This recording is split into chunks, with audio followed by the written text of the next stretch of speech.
Greg, you're sort of I feel like you're kind of, from our perspective as the filthy communists, you're like the loyal opposition, you're not near a Tandon.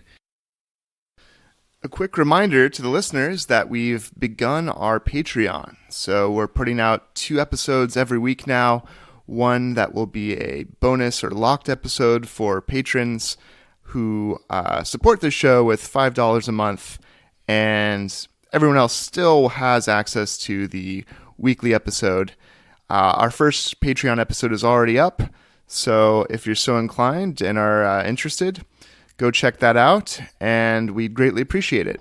We have our second Patreon episode coming out very shortly, so keep an eye out for that as well. Thanks again for all the support and all the great feedback. Please keep it up. We love to hear from everyone. Email us at leftanchorpodcast@gmail.com. That's leftanchorpodcast@gmail.com. And of course, you can find us on Twitter, on the Facebook, and so forth. All right, everybody. See you next time. Welcome back to Left Anchor. I'm Ryan Cooper. And I'm Alexei the Greek. And today we have a very special guest, Washington Post columnist Greg Sargent. Welcome to the podcast, Greg. Thanks for having me on, guys. So pleasure to have you. Greg has a new book out just like a month ago. Can you tell us about that real quick? What it's called, where people can get it? Sure. It's called An Uncivil War, and it's been out since October 16th, and you can get it from your Amazon overlords or from any bookstore, or just about any bookstore. Great, yeah. And I wrote a review of this for the Washington Monthly. We'll post that in the description. But if I could sort of summarize, and maybe you could correct me on this, Greg, but if I could summarize it, you go through all the ways in which the Republican Party, is basically kind of pursuing quasi-authoritarian modes of politics.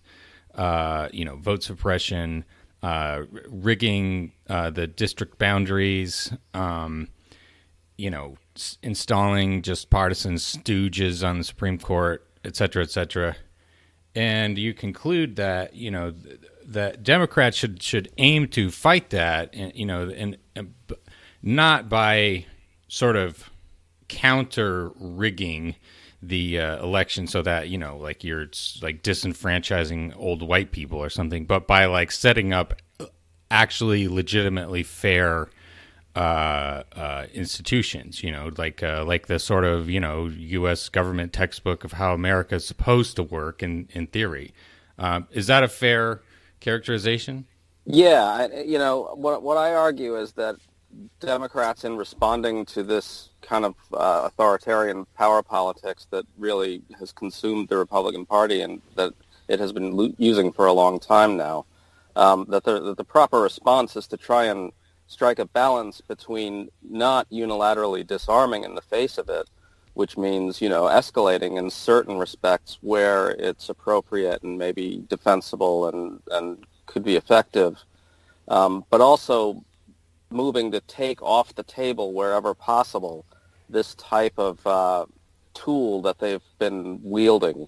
So, what I come out for in the book is nonpartisan commissions for redistricting. So, and we've seen 3 more such commissions added just in the 2018 elections, and a type of compromise offer in which voter suppression is removed from the equation.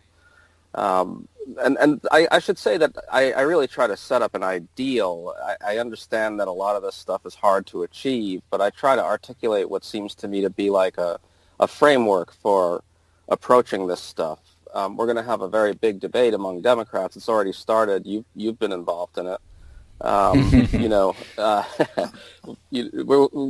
If and when Democrats take back both houses of Congress and the White House, there's going to be a very big debate among Democrats and liberals and progressives over how hard to play the constitutional hardball game. And so what I try to do is just articulate kind of general principles that seem to me to be a reasonable and fair way of approaching that question.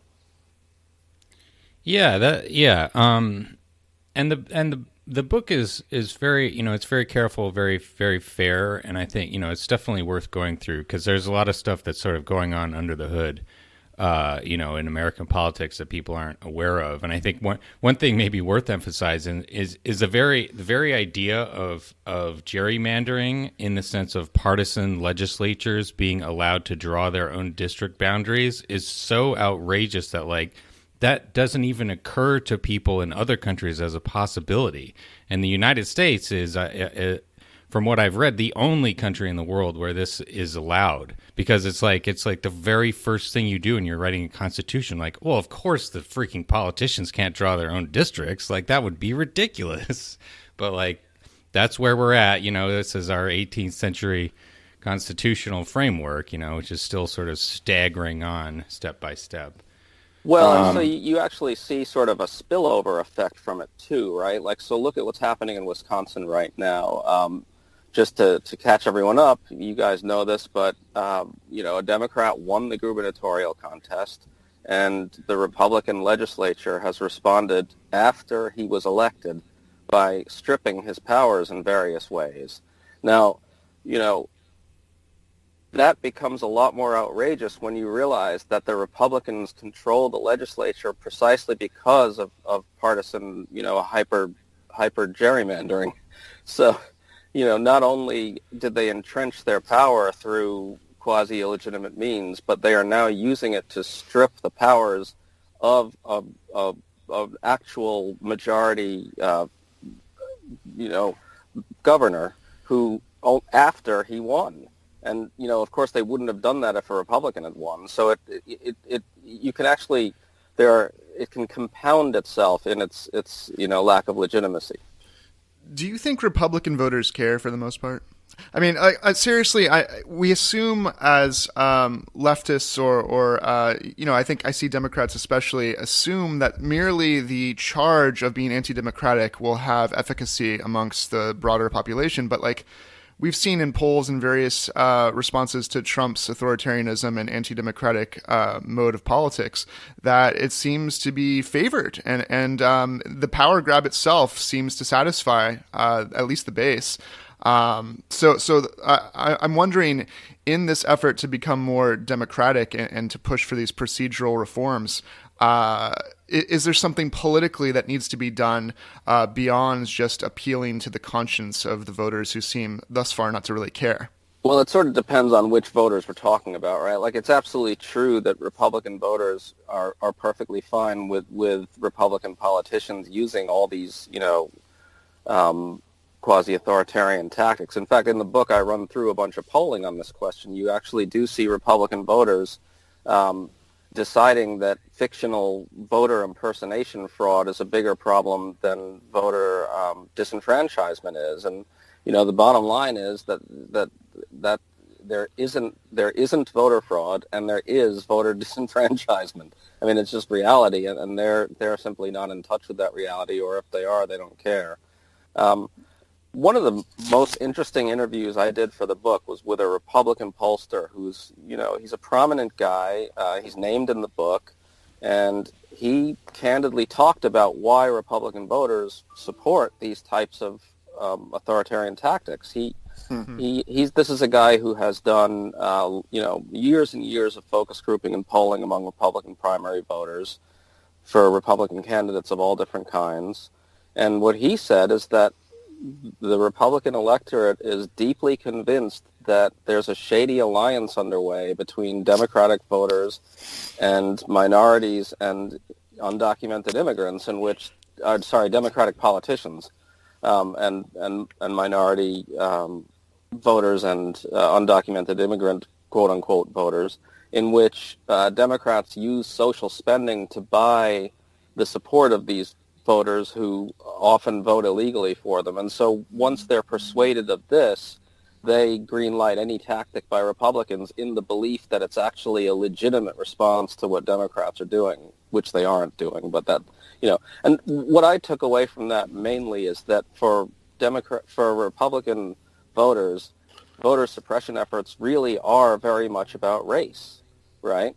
And so, to your question, I don't know if we can win over Republican voters on this stuff, but I do think we can win over independent voters.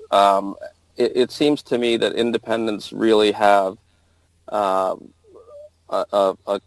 they're willing to condemn corruption in the electoral process or in the governing process, whether it's done by Democrats or Republicans. I'm talking mainly about pure independent voters, and even some Republican-leaning ones. And so, it's a little hard to say whether we can really build a majority coalition around these ideas. But one thing we do know is that when Republican corruption is really kind of, off the charts, they lose big time. And corruption is a big part of the Democratic messaging against them in the process of beating them. I mean, think of 2006, right? The Republican Congress was just, saturated with corruption, and Democrats won both houses on an anti-corruption message and a pro good governance message. And then the same thing just happened in 2018, right? The White House is just deeply saturated in corruption and self-dealing of all kinds. And the Republican Congress was not just kind of looking the other way, but actively enabling it and shielding Trump from accountability. And there's really no question that was a big part of why Democrats won such an enormous victory, right? Poll after poll showed sizable majorities wanted a check on this guy. And so I think we can build majority coalitions around, good governance and good politics. Two just like sort of data points for if people have missed these stories. So, you were talking about the Wisconsin State Assembly and how they have, I think, successfully now passed a bunch of bills to basically like core out the powers of the governor. So in the election in 2018 for the state assembly in Wisconsin, Democrats got 53% of the vote, Republicans got 45%. So huge vote margin in favor of the Democrats. But Democrats got 36% of the seats and Republicans got 64% of the seats. So a huge super majority of seats off of an 8-point loss. And that is the amount of, a handicap there.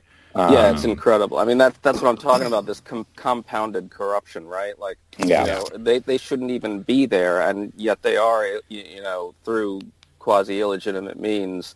And then they use that power to strip away the, the core governing powers of the Democrat who was elected by a majority, precisely to do the things that they are stripping him of the ability to do. And the second thing I wanted to mention is just this unbelievable situation in the North Carolina 9th District. So this is for people who haven't been paying attention.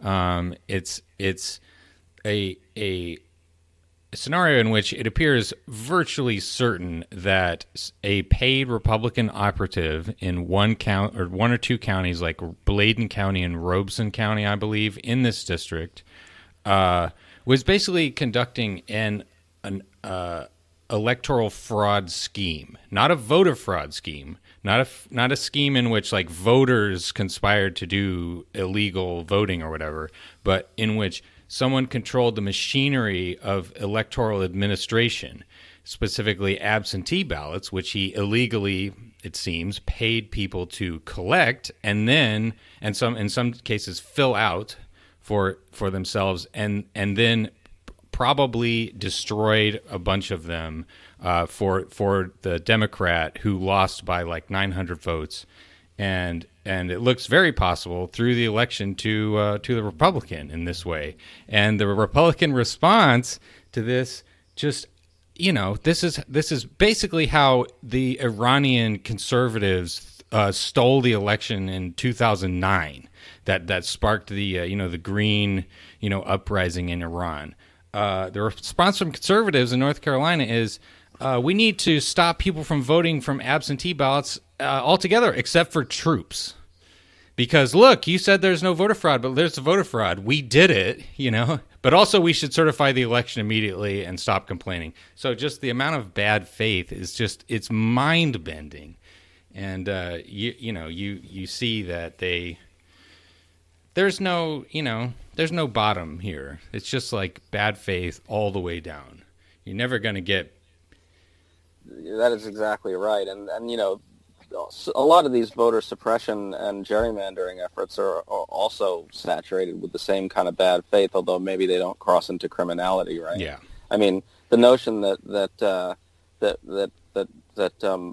we need to have voter ID because of fictional voter impersonation fraud is absurd enough on its face, but then it's actually used expressly to disenfranchise Democratic voters through targeted, methods that allow some voter ID types and not others. And so it's just, to do that and then just claim that you're doing it in the name of good governance and clean democracy it's just like so preposterously ludicrous that you don't even know how to begin to explain it. Yeah.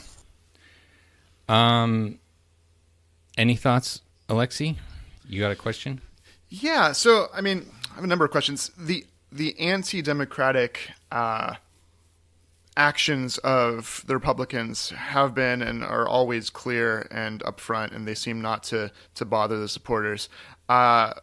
Would you say there are any anti-democratic actions within the Democratic Party establishment that are problematic, that tend to keep part of the coalition from having influence or seek in its own right to kind of have elite or donor class power enforced without allowing kind of democratic processes to inform the politics of the party?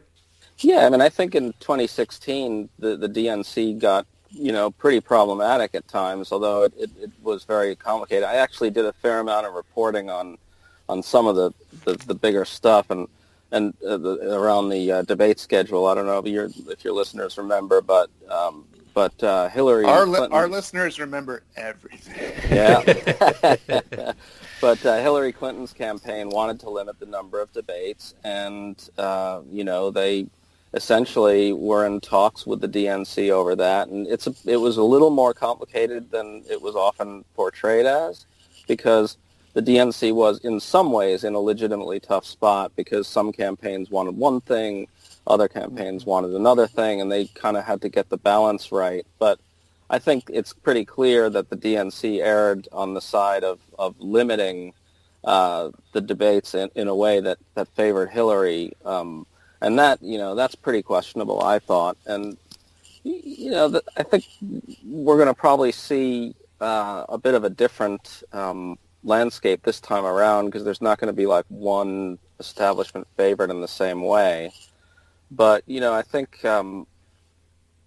we're going to essentially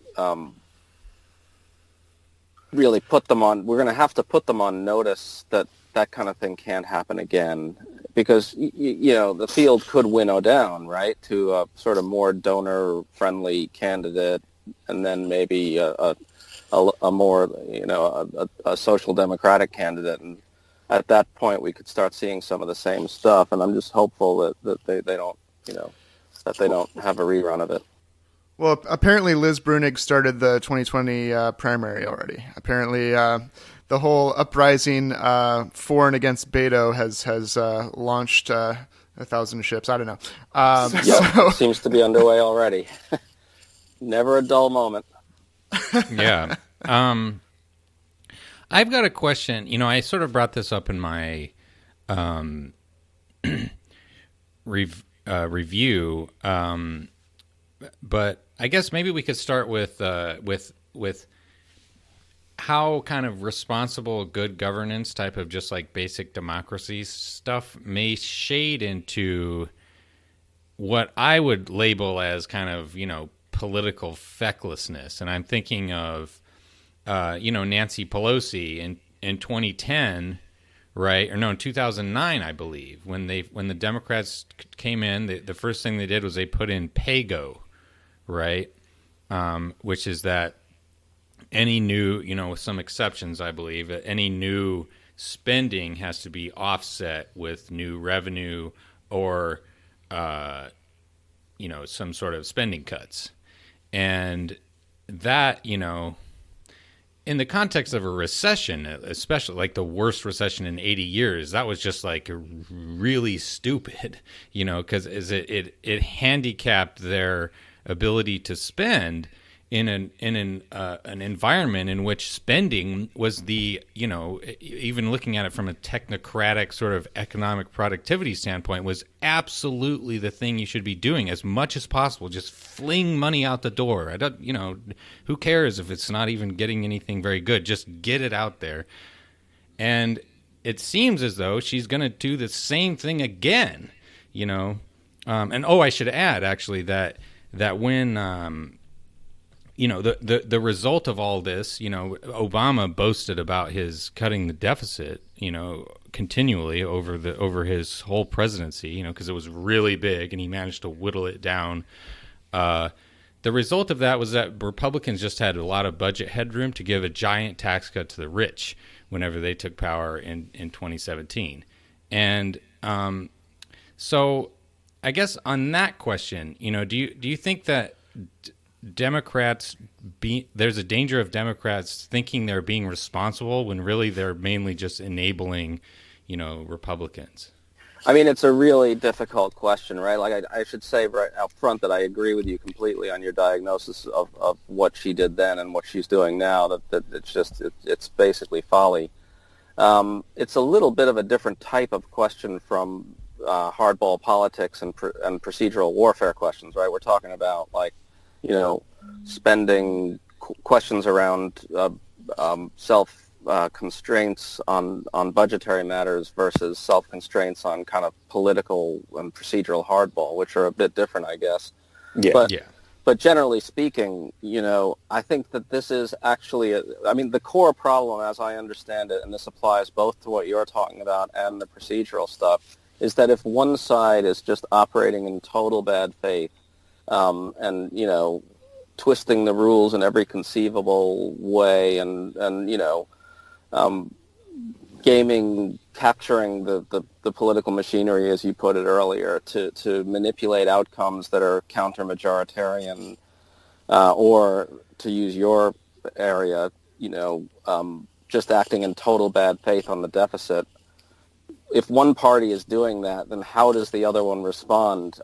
Without essentially unilaterally disarming. And it's not an easy question to answer in like a big picture way, right? It's almost like a case-by-case thing where you just have to sort of say, well, progressives can't be like them, but they also can't like handcuff themselves. And getting that balance right is the big challenge of our times on all this stuff, right? And on the PAYGO stuff, my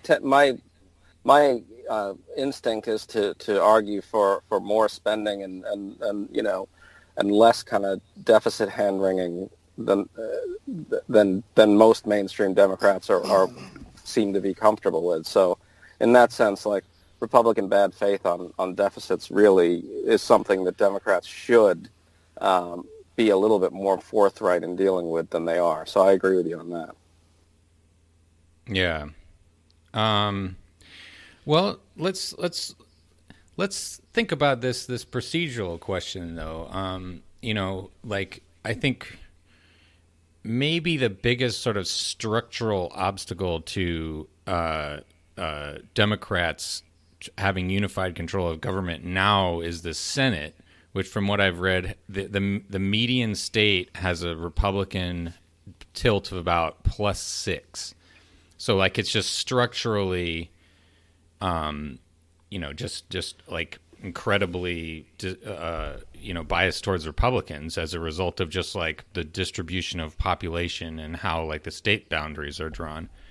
And that's led, some folks to say, like, some stuff I would say is like a pretty no-brainer, and that would be Puerto Rico statehood and stuff that's like, I would, maybe just slightly, making D.C. into a state is kind of silly if you're thinking about states as being like, a sort of contiguous, like, sizable population, region or whatever. But Yeah, and so making D.C. into a state is maybe a sort of a silly, if you're like ideal institution sort of thing, like clearly that's just a city. It should be part of like Maryland maybe. But, if you're looking about like you're thinking about redressing the unfairness of the Senate, and also the fact that people like me who live in D.C. and are disenfranchised in terms of their congressional representation, it would give them some senators and a representative, and those would be Democrats forever, almost certainly, and so would the ones from Puerto Rico. That. To me, if like knowing what I know now, obviously, but it seems like even at the time in 2009, D.C. and Puerto Rico statehood should have been an absolute no-brainer. Just like, oh, hey, 4 senators, baby. Like the median vote, the swing vote isn't Joe Lieberman anymore. But like it didn't even come up in 2009. Yeah, no, it's true. It's true. I mean, I guess one thing you can say about that is that the real big escalations kind of came around that time and in 2010 and after from Republicans. I mean, one thing I talk about in the book at some length is the fact that Democrats actually did get caught napping in a major way at around that time by the Republican escalation and procedural warfare. And, we're still paying the price for that. Let me just go into this a bit because, it kind of goes, and then I'll loop around to your point. But, the history I tell in the book is that Republicans worked out after having gotten absolutely crushed in 2008, right? You may remember pundits were essentially saying the Republican Party was dead.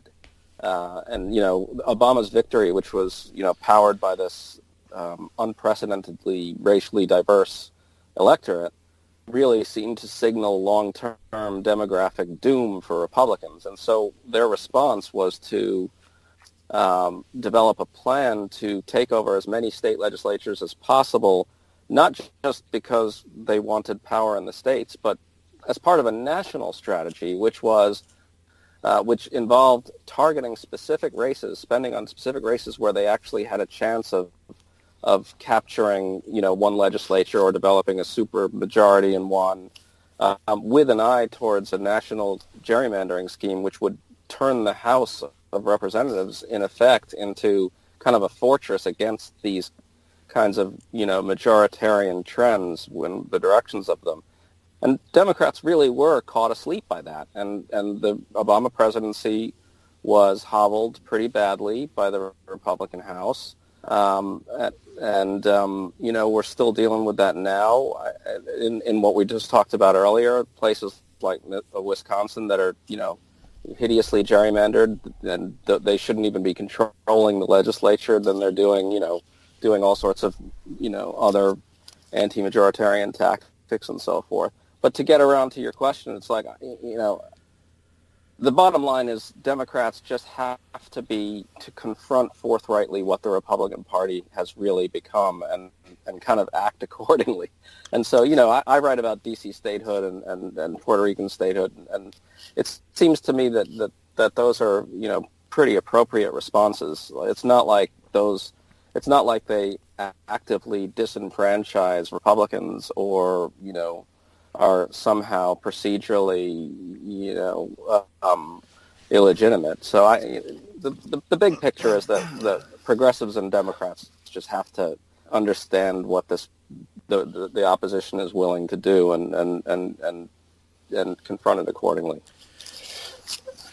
Do you think, Greg, that as important as the push for democratic procedures to counter the authoritarian kind of elite anti-democratic rigging of the Republican Party, in order to actually get people to embrace that as a vision of what should be kind of what can mobilize people to get involved in politics, to vote, to do all those things, there needs to be a substantive vision of actual policy ends and actual not just procedural goals, but goals in terms of countering Republicans and even some Democrats in terms of what politics will do for people. I think it's obvious to many people that the Republicans are a threat, but in part, Trump won by kind of pulling the hood over people's eyes and drain the swamp language and all that, because a lot of people are alienated from all politics and all party politics. And so what do you think the Democratic Party could do in terms of actual vision beyond proceduralism to actually mobilize people to actually enact those procedural reforms? Well, I think you got to sort of try to tie it to a broader anti-corruption, in government message. And so I guess the Democrats are going to roll out something in January, which is a fairly robust set of reforms, and it's going to include stuff that targets voting and procedural stuff, but also it's about limiting the power of lobbyists and the big money in politics, and that's stuff that actually does get people going, right? Like, people instinctually understand that the process is captured by the wealthy.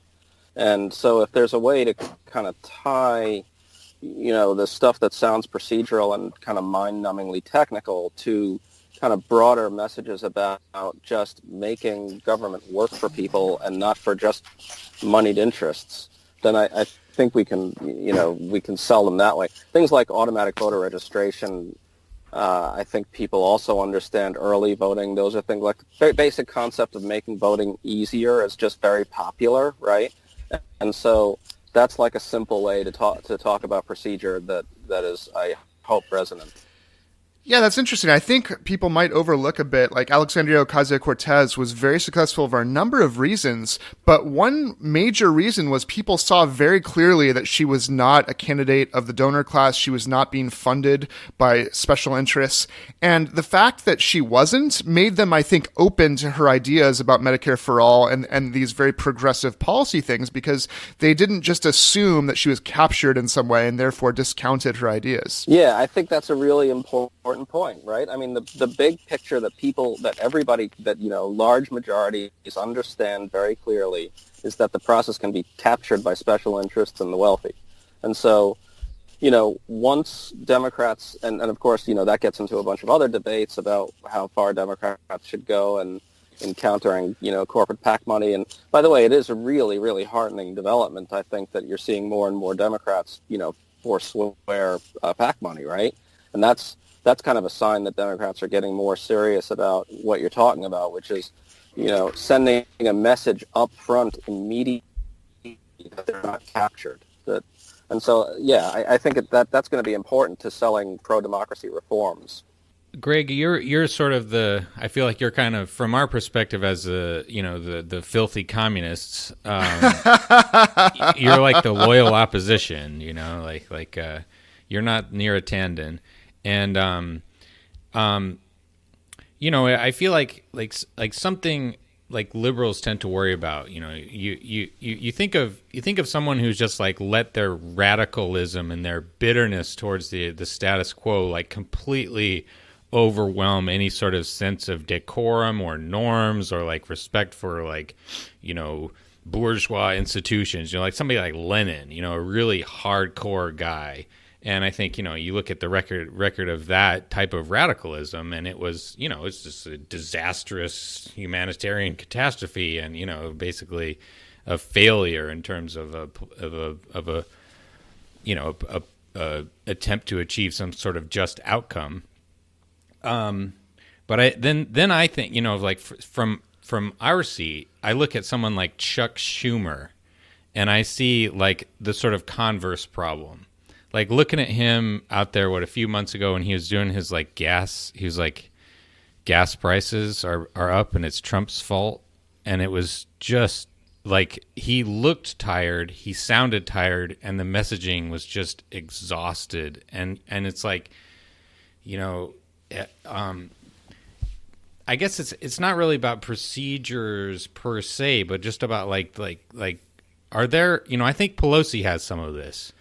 But I don't think Chuck Schumer has any of the kind of like the steel, the fire in the belly, like the willingness to like go out there and like throw some haymakers, knock people on their butt. Like, do you think that's a problem in terms of confronting the Republican assault on our democratic institutions? Yeah, I mean, I do, and to go back to what I said earlier, you know, the basic posture needs to be, the foundation of the basic posture of Democrats and liberals needs to be a forthright acceptance of what Republican power politics is really about, right? And so, yeah, when Schumer talks about gas prices, I find it frustrating. You know, to me, Democrats didn't do enough to kind of counter, or Democrats didn't do enough to articulate kind of a big picture pro-democracy, pro-patriotism answer to Trump's closing racist authoritarian message and use of the military as a political prop, right? Yeah. And also to his, you know, constant abuses of the process in every conceivable hideous way. I agree that Democrats have to do a better job of just being much more forceful in articulating to people what this party, especially under Trump, really is doing to the country. So, you know, it is frustrating when I think Pelosi does have more of it, you know, that type of fire in the belly that you're talking about. But, you know, she's gonna transition out, is my you know, strong sense at this point. Well, you know, one concern as you know, left anchor, we're concerned too with not having any Republican or Democrat that might, you know, even hew to procedural norms in a way, but that quietly, like Obama did, deports, you know, millions of people, or drones, you know, half the brown population of the world.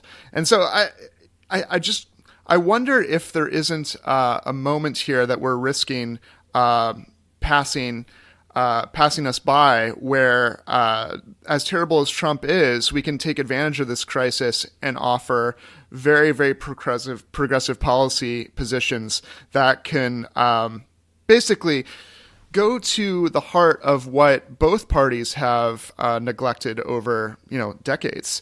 And I just wonder, you know, in Ryan's review of your book, you know, he saw that, you know, there were lots of good reforms, but there was a caution that some reforms might be too aggressive.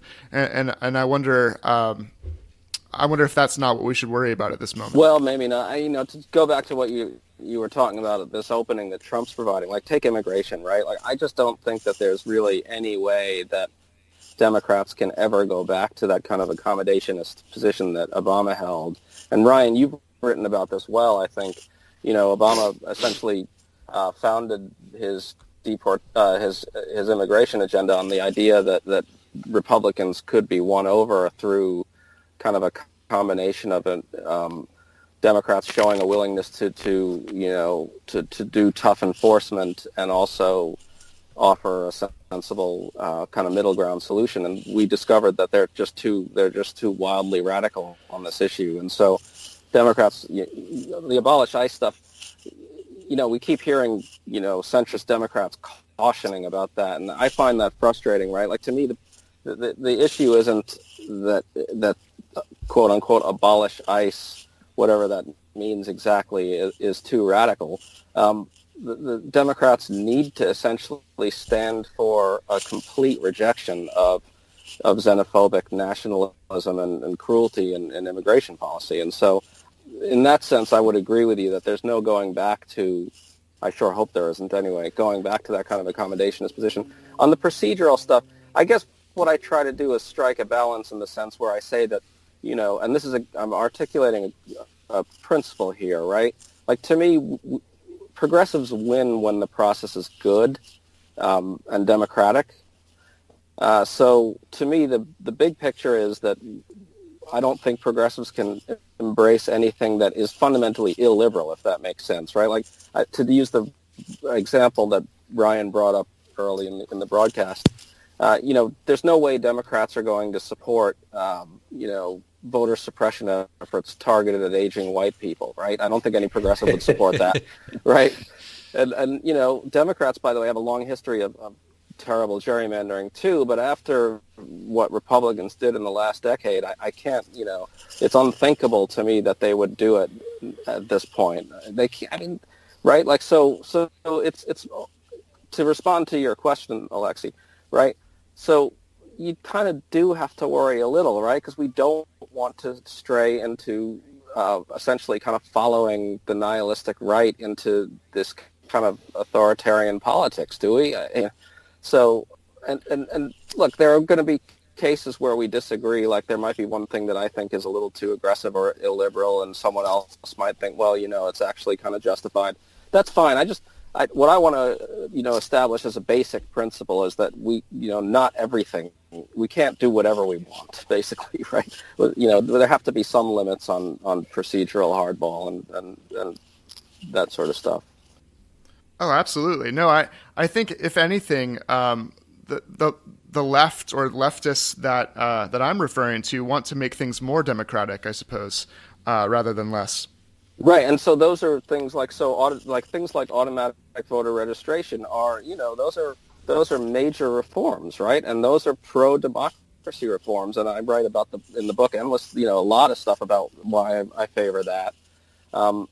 But so, that's a little different than, say, something like, embracing court packing or I think, there have been a few of the really, the power progressive types have actually come out for things like, absolutely embracing things like gerrymandering, if only to force Republicans to stop doing it. I draw a line there. It should be pro-democracy, right? Like that, we need to be for democracy and not embrace things that are illiberal or anti-democratic. That's the framework that I try to establish. And, if you can talk me out of one thing or another, that's fine. But, Would it to press you on that one a little bit, in the context of like 1935, when FDR was using his Democratic majorities, I guess mostly obtained through Democratic means, to try to push through legislation to,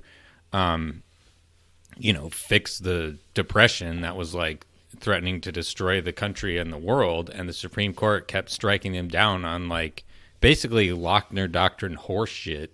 What was it not sort of pro democracy to more or less threaten to try to overthrow the tyranny of 9 or 5 people, actually, the four horsemen of reaction, as they called them back in the day, plus the one guy who did flip, to say that like, no, the people need to rule, listen, I'm with you on that. Like, so, here's the complication as far as I understand it, so there comes a point at which a serious escalation becomes justified, right? If the other side is manipulating the process in just such, a profoundly anti-democratic way, and the only way to break through is to start to really push the procedural envelope in a huge way. I think that there are points at which that becomes justified, right? I'm just trying to establish as a general principle that we don't go in there saying we can do whatever the F we want. Yeah. You know what I'm saying? Yeah. I'm with you. I am with you on that one. Like the court packing effort by FDR probably did help produce a breakthrough that made the system more democratic, right? And so, that's a good argument. Although I think there's some contestation around that among some historians. But generally speaking, like, here's another way to think about it. Sometimes the exercise of power is the right thing to do, right?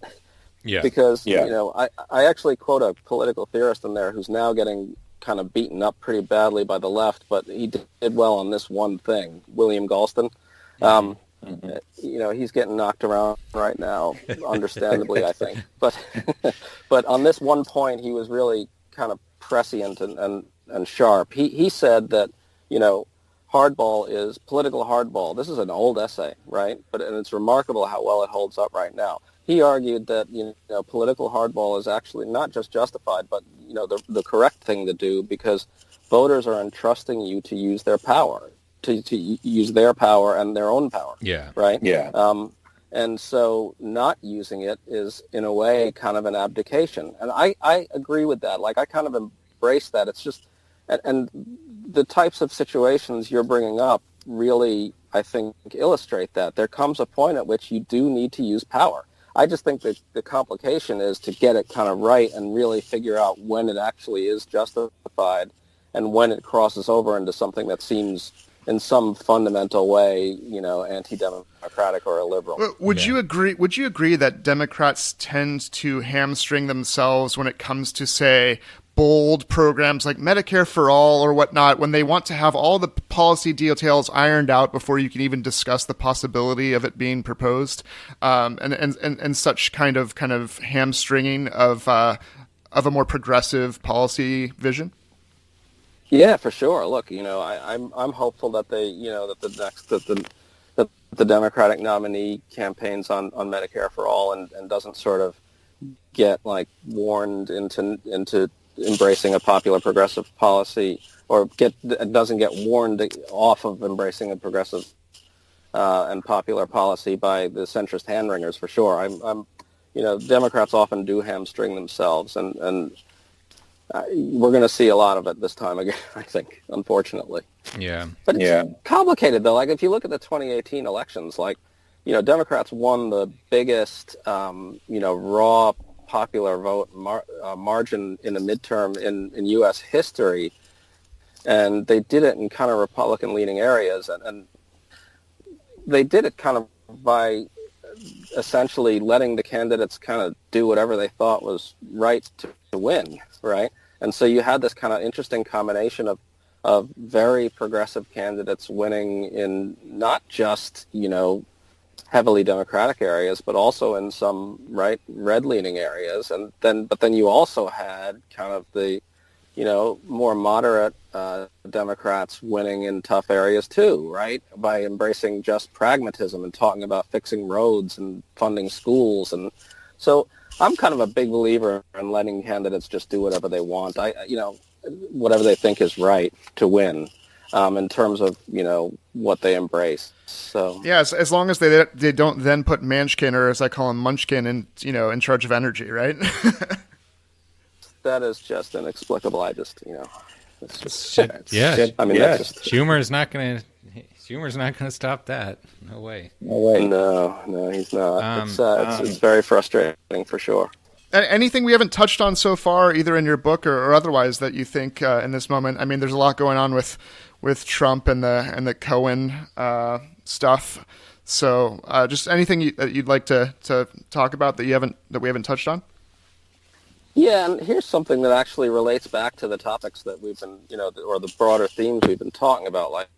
So here's another way that I'm really worried the Democrats are already hamstringing themselves out of this kind of, kind of queasiness or lack of spine and conviction that you guys have been talking about. You're seeing this debate right now about, we got to be careful not to, investigate Trump too aggressively, right? We got to govern. We can't investigate. And it's this is precisely the type of thing where Democrats totally needlessly hamstring themselves because it's going to make, whoever the contemporary version of David Broder is happy, right? I mean, you know what I mean? It's it's like a completely made-up conflict, or a completely made-up tension between, investigating and governing, right? Democrats were elected to provide a check on a guy who's completely corrupt and out of control, right? And, self-dealing, profiteering, corrupting the system in all kinds of ways, using bad faith justifications to implement a white nationalist agenda that involves, hideously cruel policies that really hurt lots and lots of people. And so, to me, investigating or providing oversight on these things is governing, right? It's actually it's actually responsible governing to try and rein in all these governing abuses. And so it's just mystifying to me that the Democrats are already falling into this kind of centrist framing of the questions that they face in a way that will potentially lead them to be less aggressive than they should be. So that is one thing that I'm also frustrated by. Do you know much about? I've been watching this, AOC and Rashida Tlaib, however you pronounce her last name, talking about the like freshman orientation for Democrats, and this like they literally had Gary Cohn there and like Raj Chetty and a bunch of, like basically just corporate of the corporate suits and like a couple of milquetoast liberals and no labor unions, no community organizers, no sort of like, voter registration people. And, do you suppose, I had no idea that this was a thing, but like it appears as though Democrats, like from basically the day, even before you step foot into office, you were basically just like, just drenched with this fire hose of just kind of corporate propaganda stuff for unclear reasons. Yeah, what was the line to AOC? She doesn't know how the game works. Oh, great! That's just great. Well, that's going to really make it a whole lot easier to roll out a robust reform agenda, right? That's right. That's right. That's right. I mean, it's just sometimes Democrats are their own worst enemies, obviously, right? But there's a really robust kind of progressive infrastructure in place to kind of push back on this stuff right now, and I think ultimately they're going to end up embracing some pretty good policies, reform policies. I mean, it's interesting that as awful as that stuff is, like the fact that they're going hard on anti lobbying reform right out of the box and linking that to pro-democracy reforms like to make it easier to vote, I think is an encouraging sign.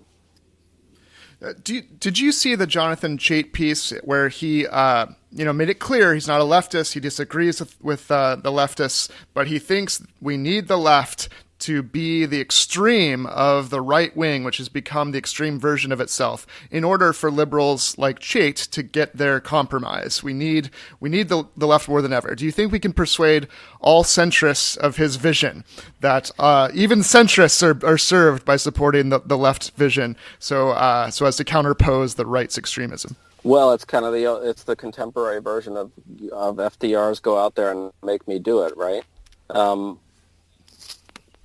So yes, I think that we do need that kind of leftist pressure on centrist Democrats. I don't,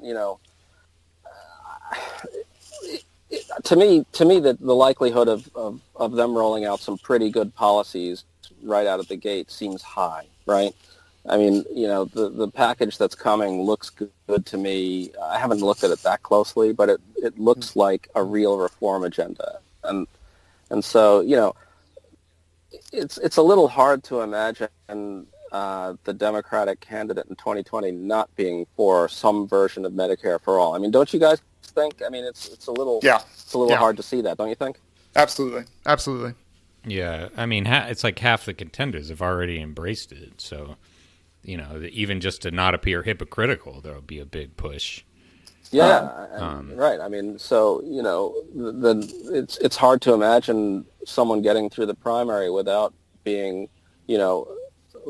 embracing a policy version of healthcare as a right, but more in the Medicare for all category than in the expand Obamacare category. Do you have any thoughts on Pamela Anderson? No, sorry.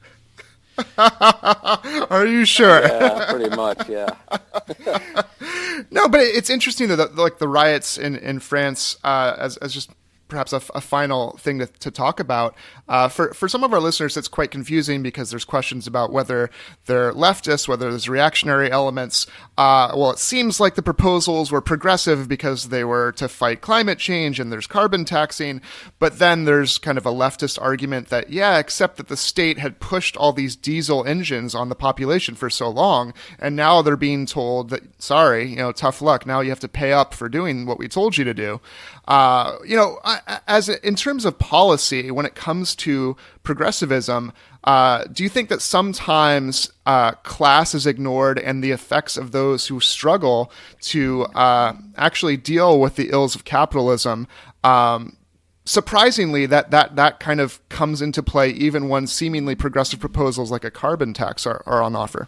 So do we need to be careful about policy proposals like a carbon tax for climate change that don't recognize some of the structural sources of inequality and harm that are done to those that cannot maybe afford those kinds of answers to climate change? And just the idea that we're fighting climate change seems good enough to support any proposal, but sometimes the deleterious effects of that proposal kind of redounds to people who unfairly suffer, right, at the hands of the policy. I guess that's one analysis of what's going on in the riots, right? Yeah, for sure. No, I of course, yeah. I mean, if government has created structural problems for lower income people through its own policies, then it obviously has a responsibility to design the next generation of policies in a way that doesn't kind of entrap those people who are already took the hit for no fault of their own. So for sure.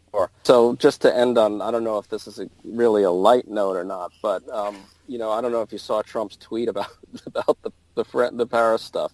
I think he quoted the neo-Nazis who were saying, there was apparently some chanting of "We want Trump," and I haven't had a chance to track this down, but I think Howard Dean. So Trump tweeted out, France is chanting "We want Trump," right? And Howard Dean responded, "You're quoting the neo-Nazis," and so I think I'm not sure whether he's right about that, but Trump is really empowering some extremely radical right-wing elements in all kinds of ways, right? And I don't know. To go back to your question of whether we need a left to counter that, I think the entire Democratic Party has to stand for, and all progressives and even moderate Democrats have to stand for just a total and unequivocal rejection of all of this type of racism, authoritarianism, corruption. It just can't be equivocal in any way, and I think it probably won't be, but it's going to take pressure on Democrats to adopt that posture kind of unabashedly, because as you guys have been saying throughout, they just are always afraid of their own shadow, and whenever a centrist warns them against overreach, they decide to believe it, which is which is just and there's just no reason to do that. I mean, this was an epic wipeout for Trumpism and